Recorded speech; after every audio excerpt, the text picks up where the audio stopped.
Yo, it's Straight Boss over here from Straight Smoke Gaming, and we have a vehicle review for you. If you're familiar with the channel, we do yay or nays, where we give a thumbs up or thumbs down on a vehicle, whether it is worth a sale price or not. This vehicle is not on sale, but it is a DLC vehicle, so we must review it at least and show you everything that it entails. And the vehicle we chose to do is, there'll be a link in the description for the DLC overview. But in that video, I said this vehicle piques my interest the most, and we are going with the Pagasi Toreador. I hope I'm pronouncing that right. At least, I don't know. A lot of these vehicles, it's up to interpretation on how you say it, but I'm going to call it the Toreador. So we're going to go with that. But yeah, this vehicle, $3.6 million. It doesn't have a trade price like a lot of the other vehicles in the DLC.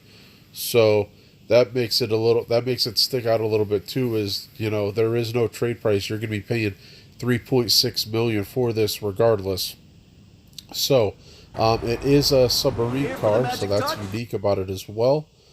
And we're going to go ahead. I just wanted to show a little bit of the modifications. I'm not going to go into the engine and all that stuff, but the louvers are kind of unique on this car, and I wanted to show that. I really like cars with louvers on them. My mother owned a Camaro, and she had louvers on it, and when I was a kid, I thought those were the coolest thing on the back window. And then we're going to go ahead and show the liveries as well on this car.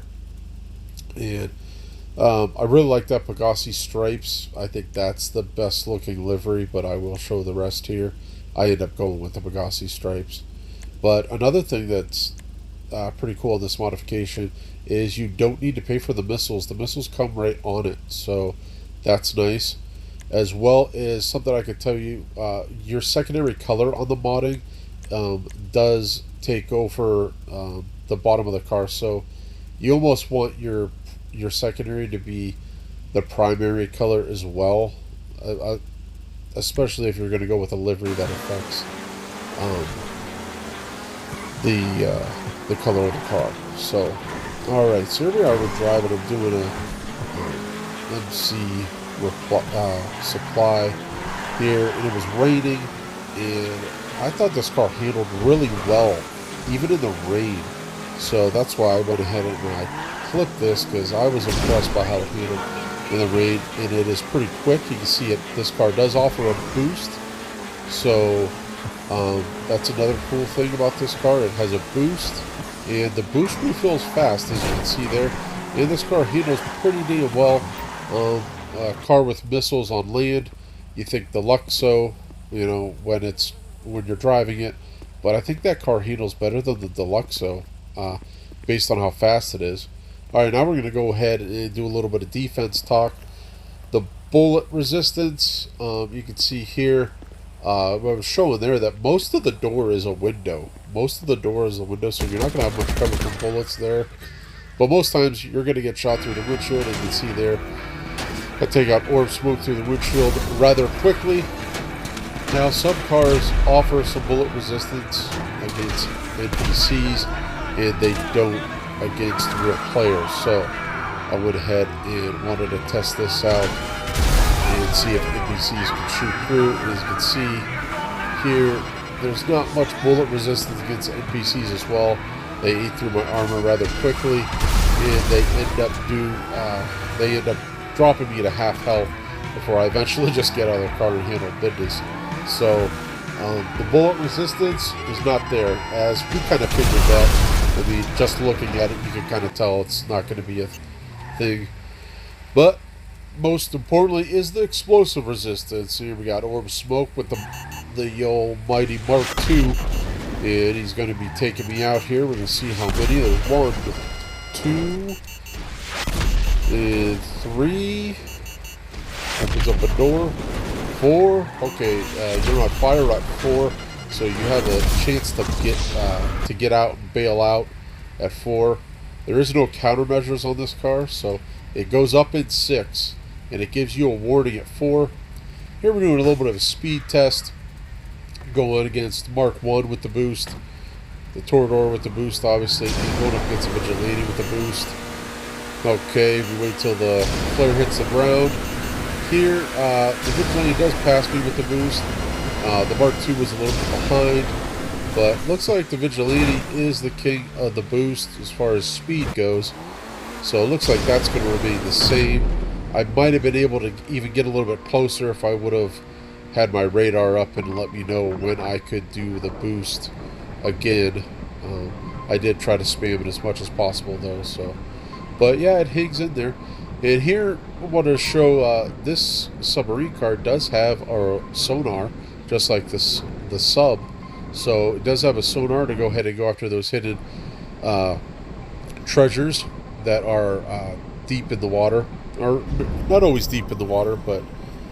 And then this, you're gonna hit the crush level around 480 feet below the surface, 490 feet below the surface. You're gonna hit the crush level, so you're gonna stop diving at that point and come back at least up to like 400, 450 feet.